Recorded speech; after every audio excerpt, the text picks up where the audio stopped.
No le he hecho un ojo tampoco al chat, a ver si estáis por ahí comentando algo, ¿no? Imagino, no va a ser que estoy yo aquí hablando y se vea mal, se escuche mal. No, os veo que estáis por ahí hablando. Decía Pablo, el objetivo está claro, acabar con el dinero en efectivo, que es el último recurso, reducto de libertad monetaria. Eso también lo han dicho, ¿eh? Cuidado con eso, que es efectivamente lo que puede que esté detrás de todo eso. El eliminar el dinero en efectivo será probablemente el último recurso, porque el dinero en efectivo lo retuiteé, alguien lo publicó por ahí, no me acuerdo quién fue, y lo retuiteé que decía, no hay cosa más anónima que el dinero físico, y lo están eliminando. Venga, voy al lío. Lawrence Lippard publicó en su carta de inversionista más reciente hace unas semanas con su versión actualizada del miasma monetario que se está extendiendo por todo el mundo. Antes de que Rusia invadiera Ucrania, Larry predijo que podría estar en camino un boom explosivo y también ofreció su opinión sobre el oro, la inflación, la política monetaria, el Bitcoin, la política fiscal y la actual crisis de la cadena de suministros y mucho, mucho más. Casualmente son los temas que lleva tocando este blog desde hace ya meses y meses, por no decir años probablemente, ¿vale? Pero es precisamente eso. Hablamos de la política monetaria fundamentalmente, hablamos de la política fiscal y cómo repercute en nosotros, hablamos de los criptoactivos digitales como posible alternativa a todo un sistema que se está desmoronando, que es el sistema de dinero-deuda, el sistema de inyección monetaria ad infinitum para mantener el show funcionando de Wall Street. Y hablamos, evidentemente, de las crisis que derivan de ese sistema, que son pues las crisis de suministros, las crisis inflacionistas, las crisis deficitarias también, etcétera, etcétera, etcétera. La invasión de Rusia a Ucrania ha provocado un terremoto monetario. Dice, lo que acaba de suceder en las últimas 2 semanas es enormemente importante y muchos inversores lo malinterpretan. La invasión rusa de Ucrania y la correspondiente sanción occidental y la incautación de las reservas de divisa rusas son nada menos que un terremoto monetario. El último evento comparable fue el abandono del patrón oro por parte de Nixon en 1971. Y dice, atentos a esta frase, la he resaltado a posta. Rusia, con el respaldo y apoyo de China, acaba de decirle al mundo que ya no venderá su petróleo, gas y trigo por monedas occidentales que están programadas para devaluarse. Esto lo retuiteé creo que también por ahí, no lo sé, lo leí por ahí, ¿no? Que decían que Rusia a partir de ahora ya no venderá sus materias primas en... Claro, alguno dirá, ¿cuál es el PIB de Rusia? Es un PIB muy pequeño con respecto al PIB mundial, no importa. Ya, pero lo que sí importa es la proporción de activos reales que negociamos y que importamos desde Rusia. ¿Me seguís un poco por dónde voy? No, pero es poco, sí. O sea, es poco su Producto Interior Bruto, pero no es poco. Es como si me dices, ¿cuál es el PIB de Taiwán? No, es muy bajo el PIB de Taiwán comparado con el de la Unión Europea o con el de Estados Unidos. Ya, pero el problema es que Taiwán, proporcionalmente hablando, controla el mercado de superconductores y de chips. ¿Me seguís? Esto es lo mismo. Entonces, o el cobre. ¿Cuál es el PIB de Chile? Ya, pero es que Chile es el mayor productor de cobre del mundo. Dice Occidente en su respuesta, acaba de decir a todos los países del mundo, sí, tienen reservas de divisa en nuestro sistema, ya no están seguras si no estamos de acuerdo con sus políticas. ¿Os acordáis que esto lo comentábamos la semana pasada, que el mensaje podría ser ese al resto de países? Dejar de utilizar el dólar y dejar de utilizar el SWIFT porque mañana podrían estar bloqueados. Es decir, en el momento en que, claro, evidentemente tienes que recurrir a todo, pero lo que yo planteaba y discutía con algunos compañeros de profesión este fin de semana, que trabajan también dentro del sector financiero aquí en Londres, pues estábamos igual, tomando algo por ahí y uno de los puntos fue, no, porque la economía rusa está hundida, es un jaque mate contra Putin. Y le decía, sí, pero el problema está en que cuando tú ya no dejas válvulas ni palancas con las que presionar a una economía como la rusa y la has bloqueado por completo, lo que estás haciendo es encajonarla. Es decir, arrinconarla por completo. Le estás mandando un mensaje clarísimo al resto. Vas a ver economía, o sea, a China olvídate ya, porque China, ahora que está viendo esto, si no lo tenía ya, que seguramente lo tenía ya pensado de antemano, ahora China tiene que tener a todo trapo, a toda máquina, desarrollando alternativas financieras para poder hackear el petrodólar. Pero vamos, clarísimo, ¿vale? Aunque ya lo tenían que tener pensado de antes, de mucho antes. Pero es que ahora ya con esto es como cualquier otro país dirá, a ver, lo primero es estar de acuerdo con Estados Unidos en todo y lo segundo Este es un sistema financiero alternativo por si nos bloquean. ¿Vale? El mensaje es clarísimo. Entonces dice, es similar a lo que hicieron los canadienses cuando confiscaron cuentas bancarias de los canadienses que habían demostrado su apoyo a los camioneros sin el debido proceso legal. El ejemplo que os he puesto al principio, lo que comenté en redes sociales. Un tipo ordena que a sus ciudadanos se les bloqueen las cuentas bancarias por haber apoyado, por haber donado fondos a través de GoFundMe, esta plataforma, que creo que era norteamericana, recibió una campaña de financiación para las protestas y se quedaron con el dinero. Y encima no se lo dieron al que había donado. Oye, dale a la Asociación Civil de Camioneros ese dinero. No, le van a quitar la licencia de camioneros. Dáselo para que tengan al menos algo de fondos que están ahí sin ingresar, sin facturar porque no están trabajando. No. Bueno, pues devuélvemelo y ya busco otra forma de dárselo. Tampoco. Y encima el gobierno bloquea tu cuenta bancaria. Luego la tiranía, por eso decía que no es algo unipolar. No, Putin es un dictador y está loco. Joder, ¿no ves que estás rodeado de ellos? O la propaganda es tan buena que ni siquiera lo percibimos. Y vamos con la banderita en la cabeza y con el código de barras en el móvil. Decía, ambos motivos políticos son anuncios descarados de lo que yo llamo, comillas, dinero no controlado por el Estado sin riesgo de contraparte. Cierro comillas, como el oro y el Bitcoin. Si los gobiernos pueden armar su dinero cuando no les gusta lo que estás haciendo, ¿cuál es la defensa natural? Tipo, estáis invitando a que se utilicen vías alternativas de dinero porque no dais confianza en el sistema legal en vuestros países. Es decir, o dicho de otro modo, por ser un poco más técnico y más crítico. Si los sistemas jurídicos en las democracias occidentales no funcionan y no te protegen, frente a locos que estén en el gobierno y que dictaminen que tu dinero queda bloqueado, si no hay un sistema legal y jurídico que te proteja frente a ese tipo de atropellos, ya no hay confianza en el sistema financiero de tu país, no hay confianza en el sistema, en las instituciones, por decirlo así, monetarias de tu país, porque dices, cuando quieras te lo quitan. Confiscación de activos. En España se aprobó hace poco una ley que hablaba de esto, ¿verdad? Un nuevo... el decreto de un nuevo estado en el cual se permita la confiscación de patrimonio y activos. ¿De qué va todo esto? Habrá más de uno que diga, hay que estar preparado ya para esto. El dólar estadounidense ha sido la moneda de reserva del mundo desde la Segunda Guerra Mundial y los acuerdos de Bretton Woods. Esto le ha dado a Estados Unidos, atento, una enorme ventaja y un subsidio del resto del mundo, porque todos los demás necesitan producir, trabajar para obtener dólares. Y Estados Unidos simplemente puede producir dólares sin trabajar, sin costo, imprimiéndolos. Es decir, el resto del mundo, para conseguir la divisa mundial con la que comprar energía, debe cambiarla por la suya y debe trabajar para ello. Debe cambiar pues, ese Producto Interior Bruto de bienes y servicios monetizado en su moneda nativa, ¿vale? Como el token nativo, tu moneda nativa, intercambiada por el dólar. Y tus deudas pagarlas en esos dólares. Pero ellos lo fabrican. Y no porque lo digan desde fuera aquellos que no la poseen, sino porque los mismos magos negros que controlan Wall Street lo dijeron.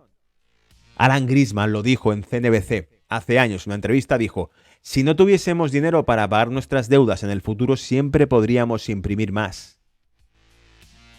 Putin ahora asume el papel de Charles de Gaulle, el francés que mandó una fragata militar a recuperar el oro francés a Estados Unidos en los 70. Dice, ¿quién se quejó del privilegio exorbitante de Estados Unidos con su... ¿Quién se quejó, perdón, del privilegio exorbitante de Estados Unidos con su hegemonía del dólar? Como todos sabemos, de Gaulle exigió oro a cambio de los excedentes de divisa de dólares estadounidenses de Francia. Y esta salida obligó a Nixon a cerrar la ventana del oro. Te recuerdo, mandó una fragata militar francesa a Florida a recuperar el oro francés depositado en la Reserva Federal y se volvió sin el oro. Capítulos de la historia, es que todo esto está ya contado, ¿me entiendes? O sea, todo esto ya está visto. O sea, parece que nos hemos despertado hoy de golpe, pero es que estas historias, cuando tú comprendes la historia del sistema monetario, del sistema internacional, te das cuenta que todo va encajando un poquito en el puzzle, ¿ok? Sigo, te dice, las monedas fiduciarias fracasarán y el artículo que no termina ahí te cuenta. El movimiento de Rusia conducirá a un movimiento similar a favor del oro. Putin pudo ver que la situación fiscal y monetaria de los Estados Unidos se estaba volviendo insostenible y decidió usar esto para crear una amenaza existencial para los Estados Unidos, el sistema financiero mundial. Aquí básicamente lo que creo que trata de decirnos es que como Rusia preveía que el dólar era inestable, y eso lo dijo, por ejemplo, Putin dijo que el dólar aumentaba la inestabilidad global del mundo. Aquí tenemos un gráfico de las reservas de oro de Rusia de los últimos 20 años, y puedes ver que por el año 2000 tenía menos de 500 toneladas de oro en reserva, y ahora, en cambio, tiene cerca de 2.500. Es decir, ha multiplicado por 5 en los últimos 20 años sus reservas de oro. Habrá que ver cuánta de estas ha quedado bloqueada. Sin duda, sabe que Occidente ha suprimido artificialmente el precio del oro. ¿Os suenan los contratos de papel OTC? Lo hemos hablado más de una vez, ¿vale? Eso también lo comentamos porque lo dijo un profesor de Harvard. Dijo, el precio del oro se disparará por encima de $10.000 la onza. $10.000 la onza. No mires gráficos, no te los va a explicar los gráficos. Él se refería básicamente a que en el momento en que regulaciones como Basilea III exijan a los bancos cierto tipo de reservas, y esto se aplique también a los contratos emitidos sobre metales preciosos o valores refugio, es decir, si tú eres un banco de inversión, eres JP Morgan y estás emitiendo a diestro y siniestro contratos de oro, contratos de papel, es decir, contratos derivados de oro, basados en reservas de oro, que probablemente no posees en su totalidad, evidentemente, son reservas, son coeficientes de caja. En el momento en que toquen ese coeficiente de caja, Elisa me pedía, lo vi creo esta mañana, el mensaje de Elisa, me pedía que hablásemos del squid sobre la plata. Pues esto es lo mismo, ¿vale? O sea que vamos a hablar de hecho de eso. Si la regulación o si, por alguna razón, el control bancario tipo Basilea III determina que las reservas de aquellos que emiten oro en papel, plata en papel, deben aumentar, que es lo que se habló hace ya año y medio, 2 años, que acabó ocurriendo, se produce un squid en plata o en oro. Y básicamente lo que es que aquellos que están bajistas empiezan a ver que se incrementa el valor del oro o la plata porque te piden que haya más reservas de oro o plata para poder soportar los contratos que tienes activos. Y para poder mantener sus posiciones bajistas, lo que tienen que hacer es comprar para cubrir los riesgos del mercado que está subiendo, porque ellos son bajistas. Es decir, hacen una cobertura, un hedging. Y al hacer esto, aceleran la subida. Porque sus posiciones son tan grandes, tan vastas, son elefantes dentro del mercado, que para poder cubrir sus pasos les hace falta mucho dinero, que al mismo tiempo puede inflar o ciclar el mercado hacia arriba. Luego es una situación muy complicada para gestores de fondos de inversión. Para gestores de verdad, me refiero hedge funds donde tengan traders que estén como putas cabras operando realmente. No para gestores de algún fondo de estos que tiene 4 activos, que vemos dentro de Europa, los que están regulados, ¿vale? Básicamente los que son de fondos de pensiones. Te hablo de traders locos en fondos de inversión hedge fund que están en paraísos fiscales moviendo millones y millones y millones con cada operación. Ese tipo de gente es la que puede alucinar y tiene que hacer malabares para mantener la liquidez. ¿Dónde me he quedado? A ver, Rusia es larga en materias primas, larga en oro y no necesita moneda fiduciaria. Su relación deuda-PIB es baja, lo vimos la semana pasada, esto es cierto, está en torno al 17-18% de deuda gubernamental sobre el Producto Interior Bruto frente al 100 y pico 200 que tiene Estados Unidos y el 100 y pico también que tiene Europa prácticamente. Europa está en torno al 100, Italia está en 140 por ahí, Japón en 200 y pico. O sea, el mundo occidental está súper endeudado. Aquí está el tema, o sea, ¿por qué tenemos noticias siempre repetitivas que no se salen? Porque estamos en manos de 4 realmente, todo el globo, todo el bloque, en manos de 4.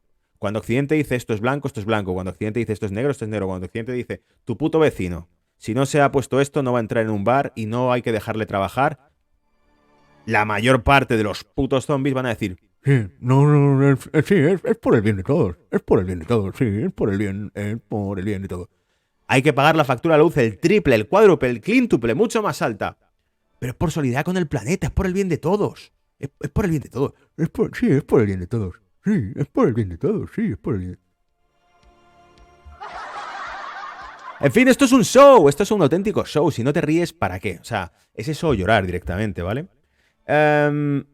Nos preocupa que si las expectativas inflacionarias continúan creciendo, el camino hacia un resquebrajamiento se acelere. Creemos que las expectativas de inflación seguirán creciendo. Nos ha jodido con la energía disparada y con el corte que está haciendo de recursos energéticos tradicionales y naturales, que son los baratos, los cortan por completo.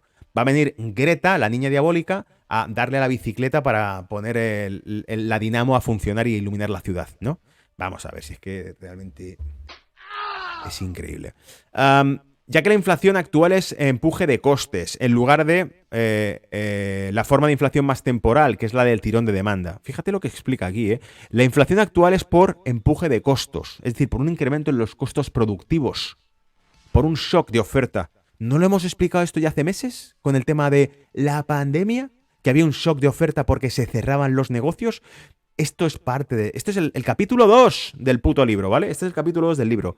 Cerramos los negocios locales, producimos una crisis y alta dependencia del gasto fiscal, que es lo que se ha hecho para un incremento de deuda. Ocurrió. Últimos 2 años, fase 1 completada. Fase 2, ¿cuál es? Hiperinflación. Corte de los recursos energéticos, que afecta a la cadena de suministros y por tanto afecta también a los bienes de consumo. Es una crisis fabricada, amigos.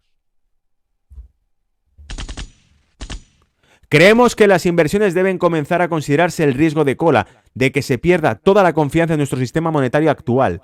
Cuando las señales de precios están tan distorsionadas que los mercados ya no funcionan, el único resultado posible es el colapso total de la estructura del mercado. Creemos que el Tesoro de Estados Unidos y la Reserva Federal ven estos riesgos y es por eso que se esfuerzan por controlar el gasto del gobierno y estar acelerando el ritmo de reducción del quantitative easing, la oferta monetaria extraordinario que se inició en marzo de 2020 cuando Jerome Powell prometió hacer lo que sea necesario para mantener los mercados en funcionamiento, el tercer mandato de la Reserva Federal, lo que sea para salvar a Wall Street. El impulsor importante aquí son las expectativas inflacionistas. Tenga en cuenta la cita anterior sobre crack up booms. Dice, las expectativas de la inflación de los consumidores se aceleran hasta el punto de que el dinero pierde valor.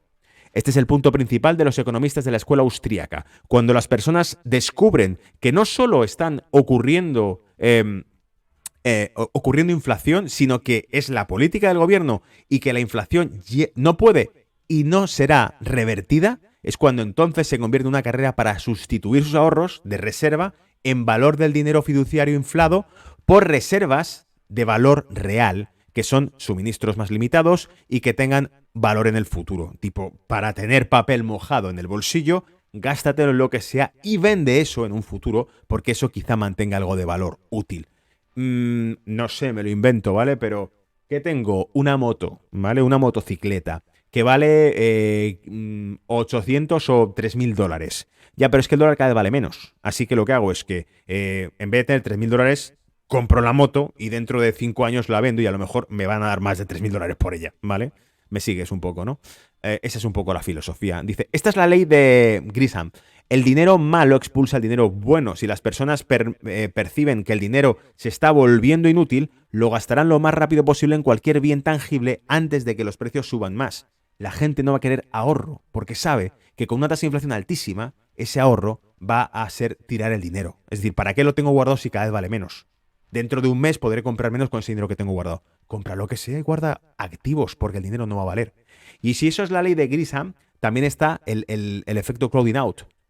Estamos incrementando la dependencia del Estado con gasto público constante que lo que hace es expulsar la iniciativa y el empleo real, el trabajo entre personas que contratan uno a otro para que trabaje.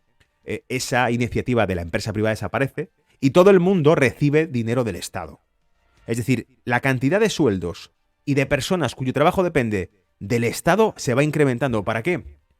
Para que nunca te olvides de por qué les necesitas.